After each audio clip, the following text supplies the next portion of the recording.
جو اپنی سوچ کو بلند کر لے کامیابی اس کا مقدر بنتی ہے۔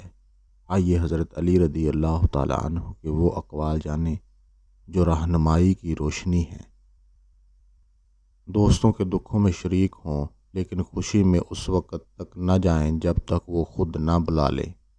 دنیا میں ہزار رشتے بناؤ لیکن ایک رشتہ ایسا بناؤ جب ہزاروں آپ کے خلاف ہوں تو وہ ایک آپ کے ساتھ ہو۔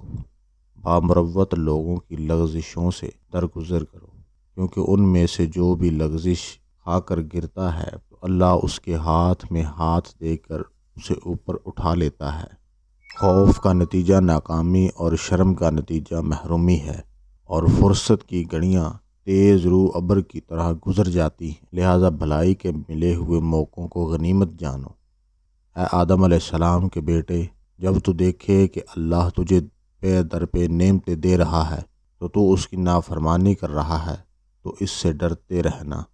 جس کسی نے بھی کوئی بات دل میں چھپا کے رکھنا چاہی، وہ اس کی زبان سے بے ساختہ نکلے ہوئے الفاظ اور چہرے کے آثار سے نمایاں ضرور ہو جاتی ہے۔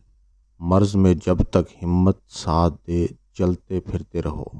ڈرو ڈرو اس لیے کہ باخدا اس نے اس حد تک تمہاری پردہ پوشی کی ہے کہ گویا تمہیں بخش دیا۔ تین انسان تین چیزوں سے محروم رہیں گے: غصے والا صحیح فیصلے سے، جھوٹا عزت سے، اور جلد باز کامیابی سے۔ آپ صلی اللہ تعالیٰ علیہ وآلہ وسلم نے فرمایا، جنت دو قدم پر ہے، پہلا قدم نفس پر اور دوسرا قدم جنت میں ہوگا۔ آپ صلی اللہ تعالیٰ علیہ وآلہ وسلم نے فرمایا، میں تمہیں اس آدمی کی پہچان بتاتا ہوں جس پر جہنم کی آگ حرام ہے اور وہ آگ پر حرام ہے۔ یہ وہ آدمی ہے جو نرم مزاج، نرم طبیعت اور نرمی سے بات کرنے والا ہو۔